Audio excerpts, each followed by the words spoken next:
Antologi Pembacaan Firman Tuhan yang Maha Kuasa.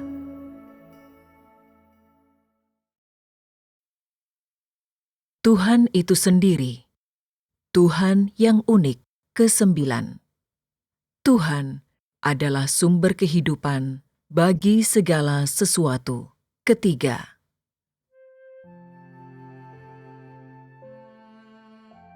Sepanjang waktu ini, kita telah membahas banyak hal terkait mengenal Tuhan. Dan kita baru-baru ini membahas sesuatu yang sangat penting tentang ini. Apakah topik tersebut? Tuhan adalah sumber kehidupan bagi segala sesuatu. Tampaknya hal dan topik yang aku bicarakan memberi kesan jelas kepada setiap orang. Terakhir, kita membahas sejumlah aspek lingkungan untuk kelangsungan hidup yang Tuhan ciptakan untuk umat manusia. Juga tentang Tuhan menyiapkan semua jenis makanan yang dibutuhkan bagi orang dalam kehidupan mereka.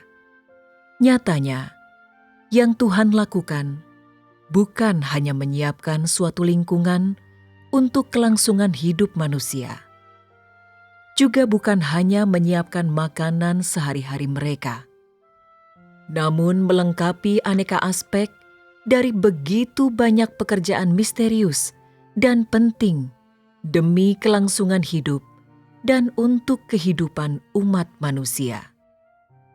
Semua ini adalah tindakan Tuhan.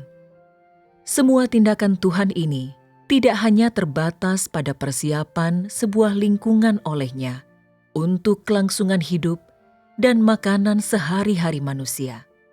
Semua itu memiliki ruang lingkup lebih luas dari itu.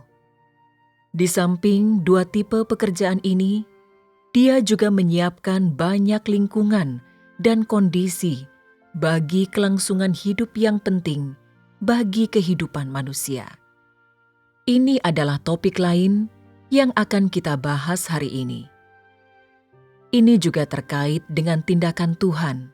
Jika tidak, membahas hal tersebut di sini tidak akan bermakna. Jika orang ingin mengenal Tuhan, namun mereka hanya memiliki pemahaman harfiah akan Tuhan, tentang kata tersebut, atau tentang seluruh aspek apa yang dimiliki Tuhan, dan siapa Tuhan itu, maka itu bukanlah pemahaman sesungguhnya. Jadi, apakah jalan pengenalan akan Tuhan itu? Itu adalah mengenalnya, mengenal setiap aspeknya melalui tindakannya. Jadi, kita selanjutnya harus bersekutu untuk membicarakan tindakan Tuhan ketika Dia menciptakan segala sesuatu. Sejak Tuhan menciptakan semua itu, berdasarkan hukum yang Dia tentukan, semua hal telah bekerja dan terus berkembang secara teratur. Di bawah tatapannya, di bawah kekuasaannya, semua hal telah berkembang secara teratur bersama dengan kelangsungan hidup manusia. Tidak satu hal pun mampu mengubah semua hukum ini, dan tidak satu hal pun bisa menghancurkan semua hukum ini. Berkat kekuasaan Tuhan, semua makhluk bisa berkembang biak, dan berkat kekuasaan serta pengelolaannya, semua makhluk bisa bertahan hidup. Ini berarti dalam kekuasaan Tuhan, semua makhluk menjadi ada, berkembang, lenyap, dan bereinkarnasi secara teratur. Ketika musim semi tiba, hujan gerimis menghadirkan perasaan musim semi dan melembabkan bumi. Tanah mulai gembur, rerumputan tumbuh dan keluar dari dalam tanah, dan pepohonan berangsur menjadi hijau. Semua makhluk hidup ini memberikan daya kehidupan segar bagi bumi. Ini adalah pemandangan semua makhluk yang bermunculan dan berkembang. Segala jenis hewan juga keluar dari liang mereka untuk merasakan kehangatan musim semi dan memulai tahun yang baru.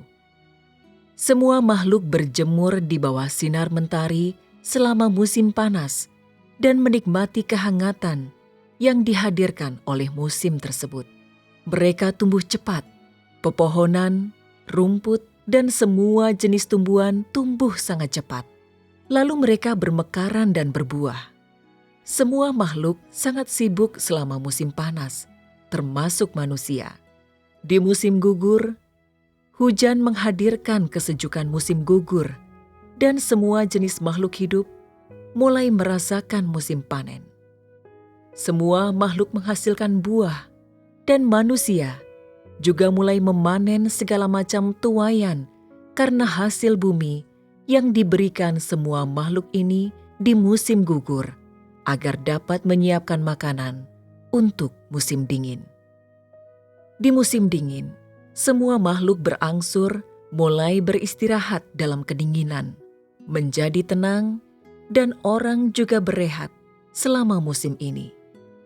Semua transisi ini, dari musim semi ke musim panas, ke musim gugur, dan ke musim dingin.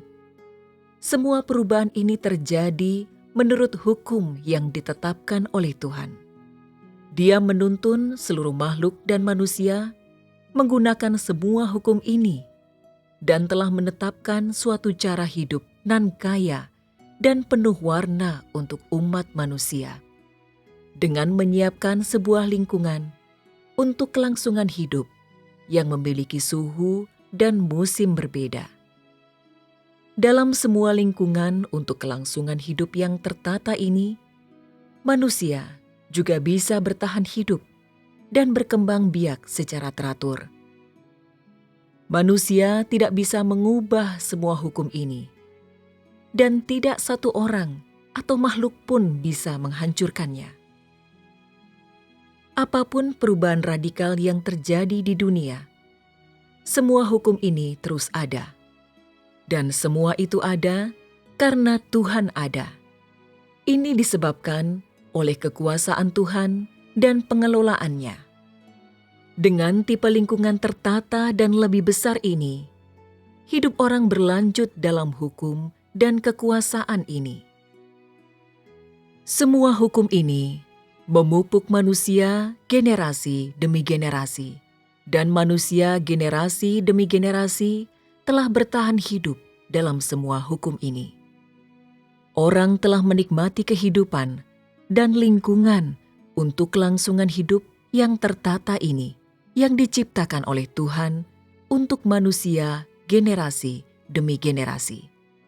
Meski orang merasa bahwa tipe hukum ini alami, meski mereka sepenuhnya mengabaikannya, dan meski mereka tidak bisa merasa bahwa Tuhan mengatur semua hukum ini, bahwa Tuhan berkuasa atas semua hukum ini, apapun yang terjadi, Tuhan senantiasa terlibat dalam pekerjaan yang tidak berubah ini.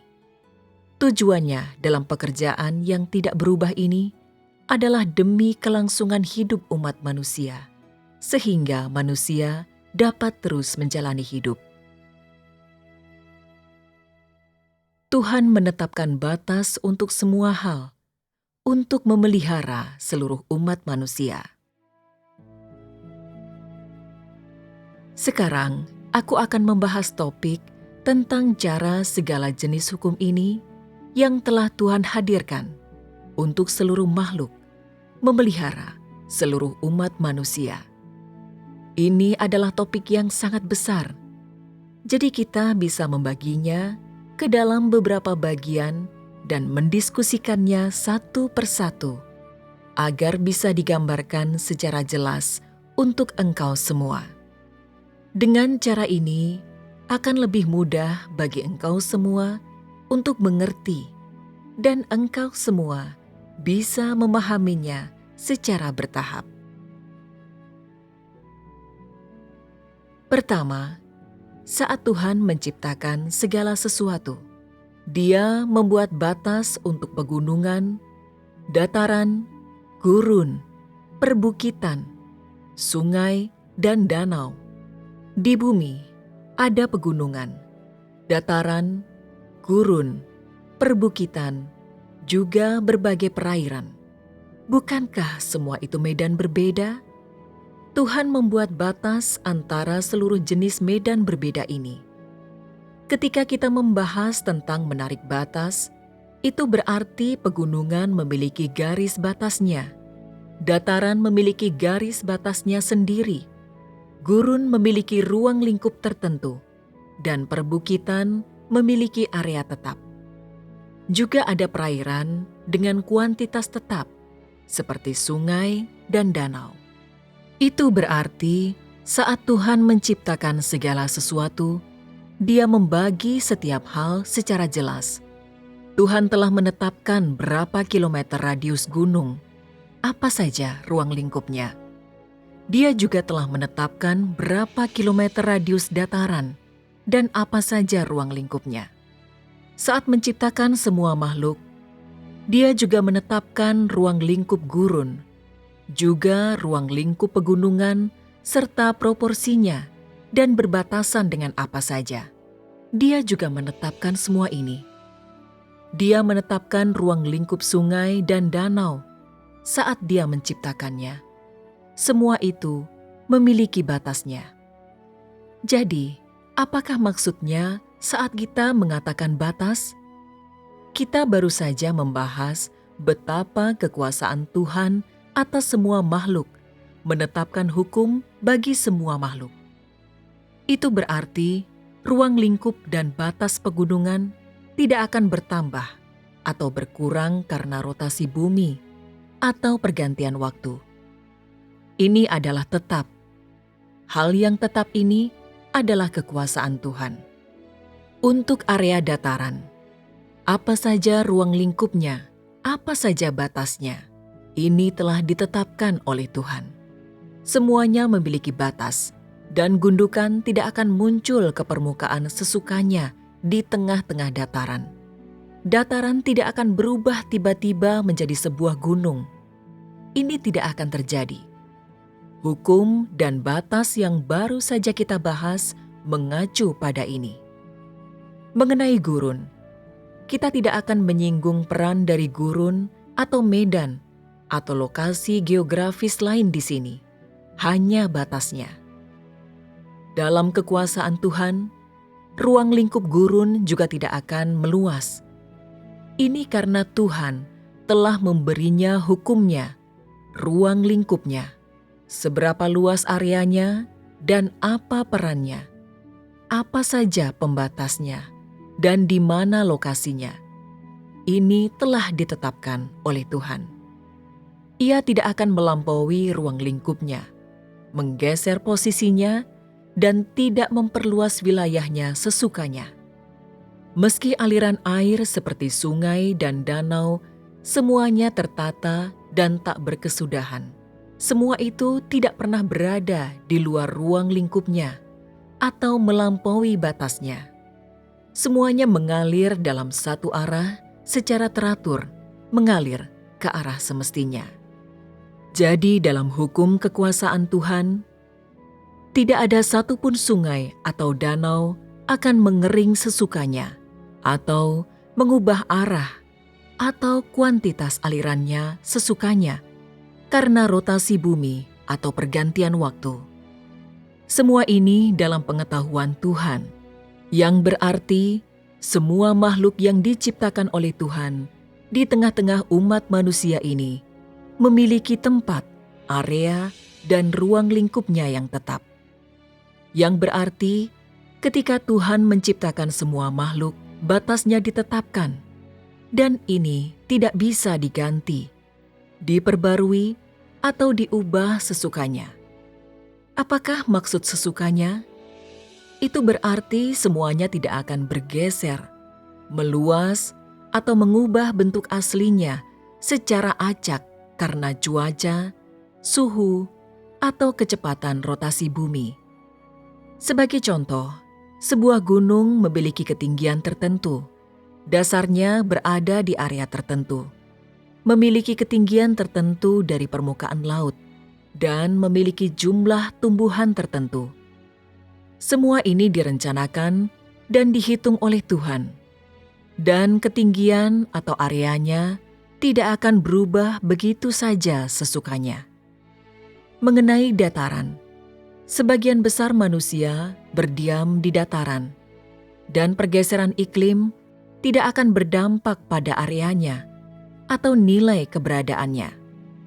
Bahkan apa yang terkandung dalam berbagai medan dan lingkungan geografis ini yang diciptakan oleh Tuhan tidak akan berubah sesukanya. Sebagai contoh, apa saja unsur gurun, apa saja endapan mineral di bawah tanah, seberapa banyak pasir di dalamnya dan warna pasir, ketebalannya, semua ini tidak akan berubah sesukanya.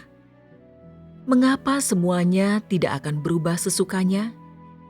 Ini karena kekuasaan Tuhan dan pengelolaannya. Dalam semua medan dan lingkungan geografis berbeda ini yang diciptakan oleh Tuhan, Dia mengelola segalanya secara terencana dan tertata. Jadi semua lingkungan geografis ini tetap ada beberapa ribu tahun, puluhan ribu tahun setelah semuanya diciptakan oleh Tuhan. Semua ini masih memainkan peran mereka masing-masing. Meski selama periode tertentu gunung berapi meletus, selama periode tertentu gempa bumi terjadi, dan ada pergeseran besar pada tanah, Tuhan jelas tidak akan membiarkan tipe medan apapun kehilangan fungsi hakikinya. Ini terjadi hanya berkat pengelolaan oleh Tuhan, kekuasaan dan kendalinya atas hukum ini. Sehingga semua hal ini yang dinikmati oleh umat manusia dan dilihat oleh umat manusia bisa bertahan hidup di bumi secara teratur. Jadi mengapa Tuhan mengelola semua macam medan ini yang ada di bumi dengan cara seperti ini? Tujuannya adalah agar semua makhluk hidup yang bertahan hidup dalam berbagai lingkungan geografis akan memiliki lingkungan yang stabil, dan agar mereka mampu melanjutkan hidup dan berkembang biak dalam lingkungan stabil tersebut. Semua makhluk ini yang bergerak dan tidak bergerak, yang bisa bernafas dan yang tidak bisa bernafas, membentuk lingkungan unik bagi kelangsungan hidup umat manusia. Hanya lingkungan semacam ini mampu memelihara manusia generasi demi generasi. Dan hanya lingkungan semacam ini bisa memungkinkan manusia untuk terus bertahan hidup secara tentram generasi demi generasi. Apa yang aku bahas merupakan topik cukup besar. Jadi, itu mungkin terdengar sangat asing bagi engkau semua. Namun, engkau semua bisa memahaminya, bukan? Yang berarti, hukum Tuhan dalam kekuasaannya atas semua hal sangat penting, teramat penting. Apakah prasyarat agar semua makhluk berkembang dalam hukum ini? Ini karena kekuasaan Tuhan. Berkat kekuasaannya, semua makhluk bisa menjalankan fungsi mereka masing-masing dalam kekuasaannya. Sebagai contoh, pegunungan memelihara hutan. Hutan kemudian memelihara dan melindungi aneka burung dan satwa liar yang hidup di dalamnya. Dataran adalah panggung yang disiapkan bagi manusia untuk bercocok tanam, juga bagi berbagai burung dan satwa liar. Semuanya memungkinkan sebagian besar umat manusia untuk hidup di tanah datar dan memberikan kemudahan dalam kehidupan orang. Dan dataran juga memiliki padang rumput. Hamparan padang rumput begitu luas. Padang rumput merupakan tumbuh-tumbuhan bumi. Mereka melindungi tanah dan memelihara ternak, domba dan kuda yang hidup di padang rumput. Gurun juga menjalankan fungsinya sendiri. Ini bukan sebuah tempat untuk didiami oleh manusia. Perannya adalah membuat iklim lembab menjadi lebih kering. Aliran sungai dan danau memberi orang air minum, dan kebutuhan air semua makhluk.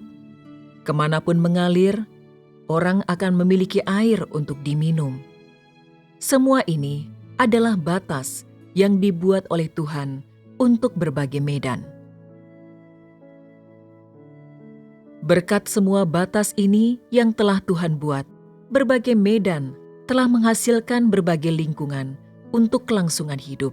Dan lingkungan untuk kelangsungan hidup ini telah memberi kemudahan bagi berbagai jenis burung dan satwa liar, juga menghadirkan ruang untuk kelangsungan hidup. Dari sini, batas lingkungan untuk kelangsungan hidup berbagai makhluk hidup telah dikembangkan. Inilah yang akan kita bicarakan selanjutnya. Poin kedua, pertama-tama, di manakah burung dan satwa liar serta serangga hidup? Apakah mereka hidup di hutan dan belukar? Ya. Semua ini adalah tempat tinggal mereka. Jadi, selain menetapkan batas untuk berbagai lingkungan geografis, Tuhan juga membuat batas untuk berbagai burung dan satwa liar, ikan, serangga, dan seluruh tumbuhan. Dia juga menetapkan hukum.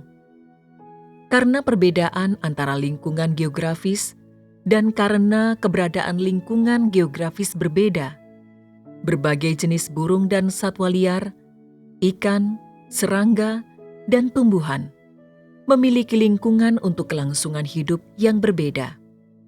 Burung dan satwa liar serta serangga hidup di tengah-tengah aneka tumbuhan.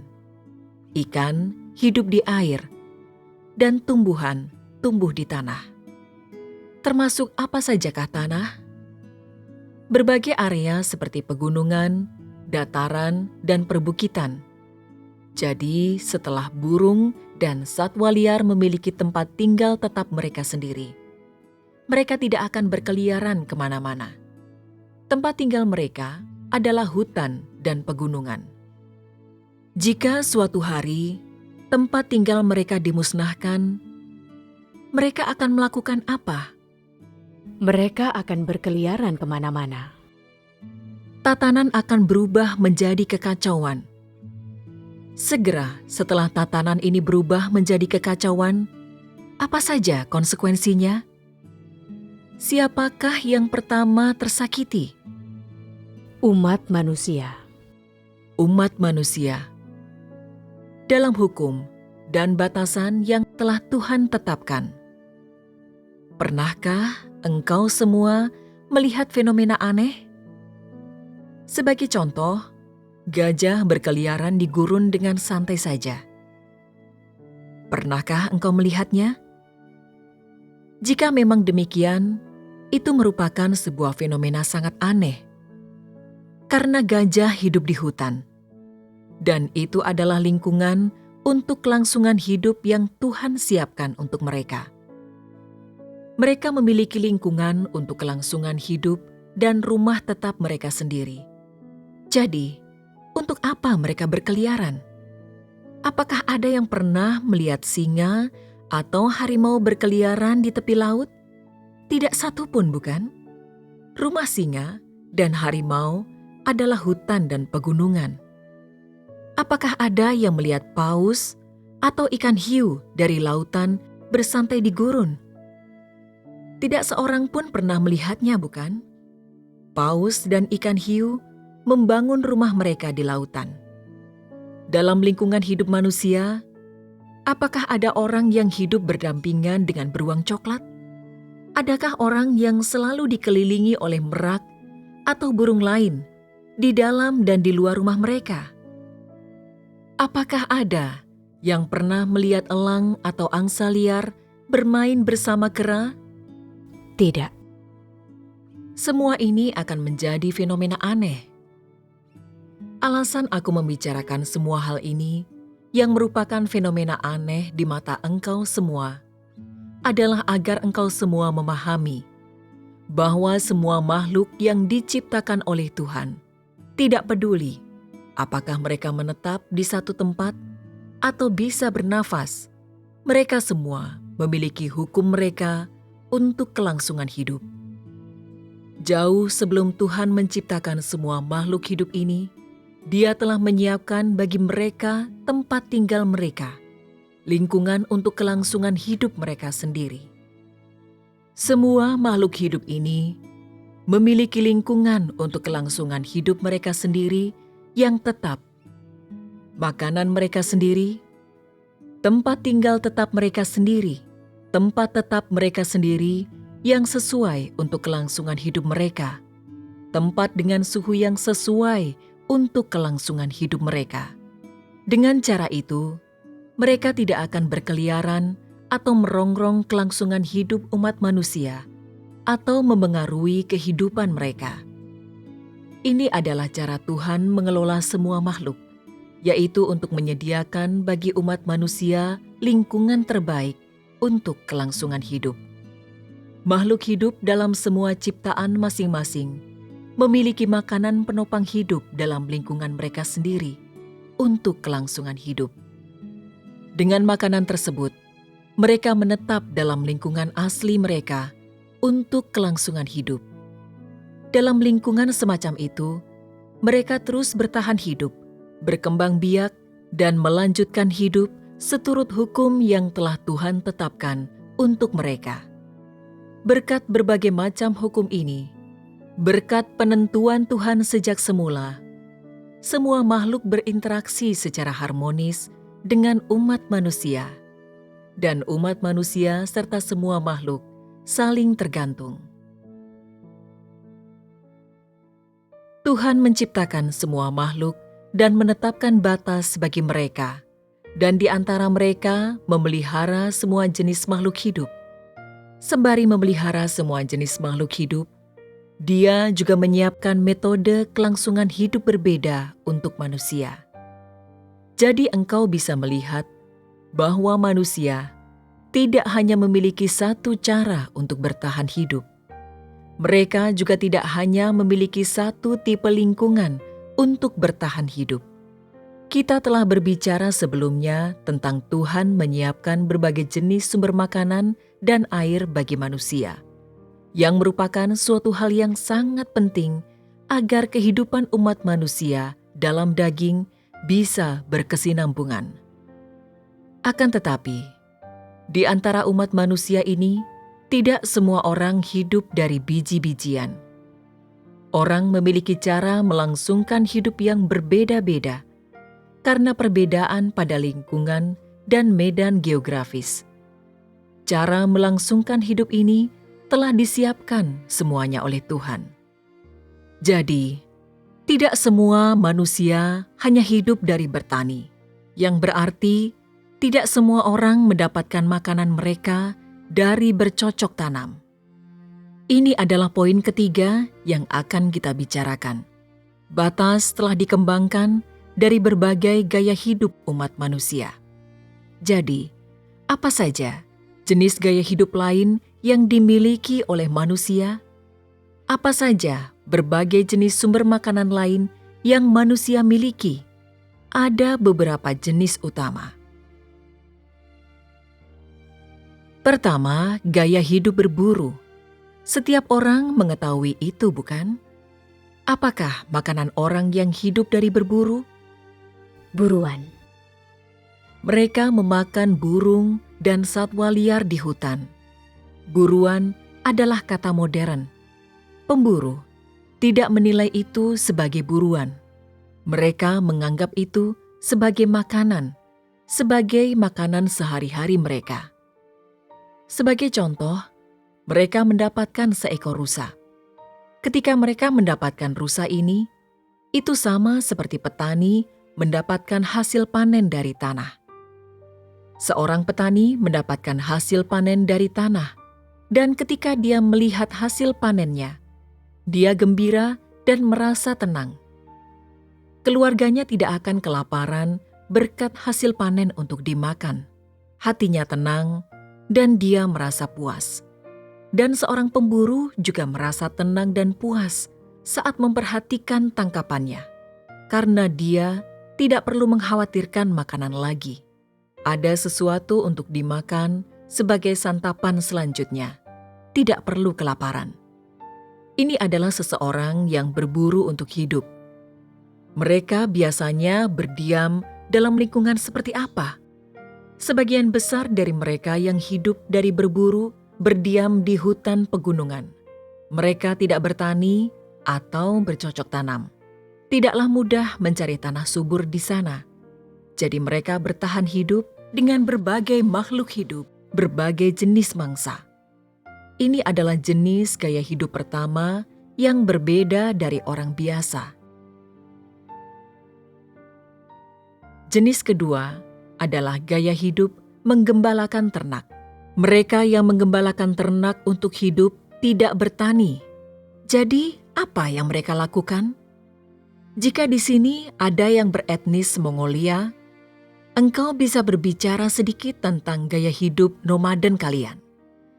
Sebagian besar kami menggembalakan sapi dan domba untuk hidup, tidak bertani, dan kami menyembelih serta memakan ternak kami di musim dingin. Makanan utama kami terdiri dari daging sapi dan domba, dan kami meminum teh susu. Meski pengembala sibuk 4 musim penuh, mereka makan berkecukupan. Mereka tidak kekurangan susu, produk perahan, atau daging.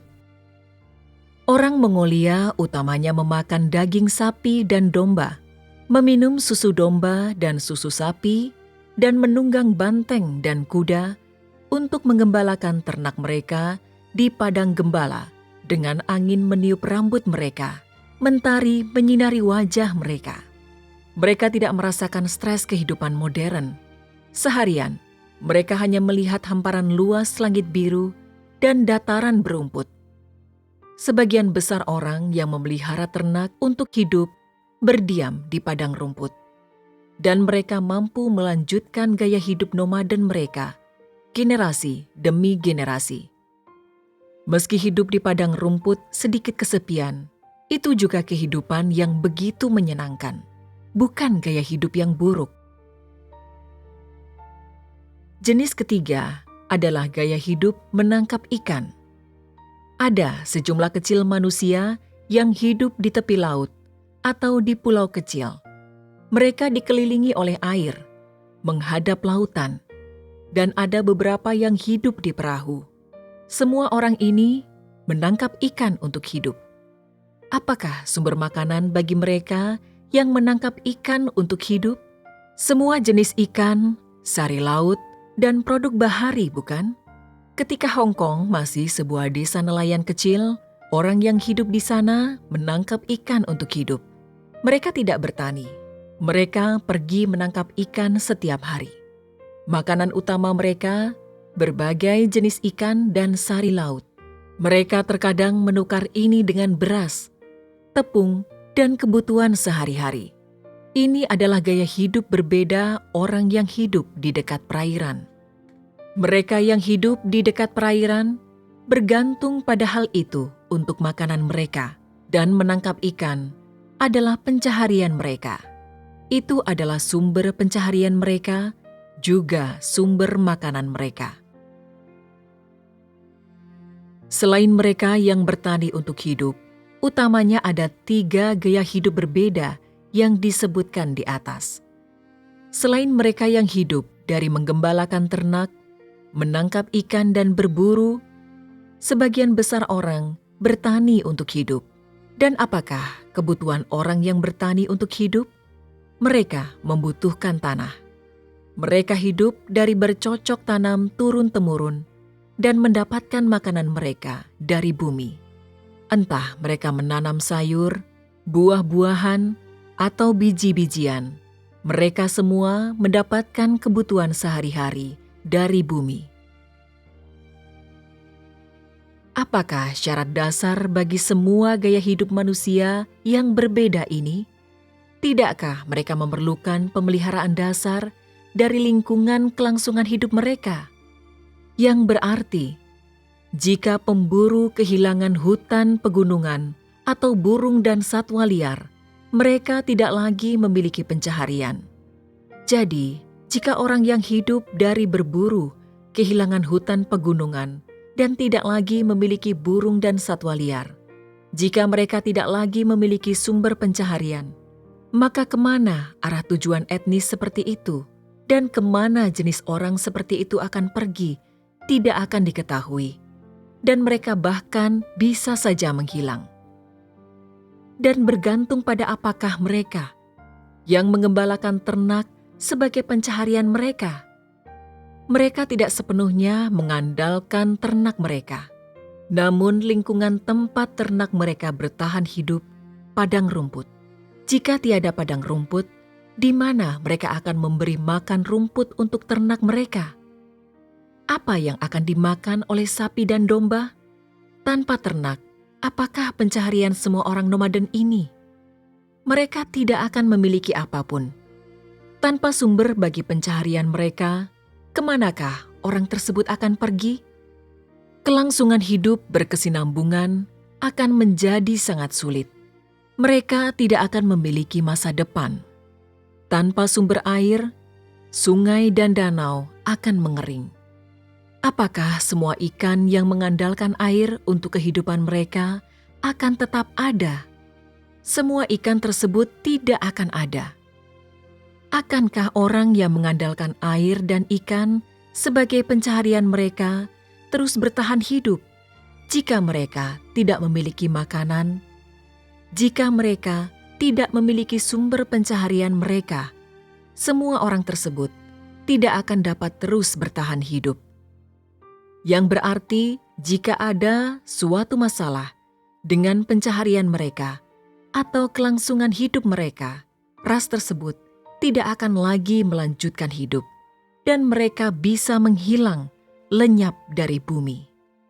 Dan jika mereka yang bertani sebagai pencaharian kehilangan tanah mereka, jika mereka tidak bisa menanam dan mendapatkan makanan dari aneka tumbuhan, akan seperti apa hasil akhirnya? Tanpa makanan, bukankah orang akan mati kelaparan? Jika orang mati kelaparan, bukankah jenis orang seperti itu akan binasa? Jadi, inilah tujuan Tuhan dalam mempertahankan berbagai lingkungan. Tuhan hanya memiliki satu tujuan dalam mempertahankan berbagai lingkungan dan ekosistem, mempertahankan berbagai makhluk hidup dalam setiap lingkungan. Itu untuk memelihara semua jenis orang, memelihara orang dengan kehidupan dalam lingkungan geografis berbeda.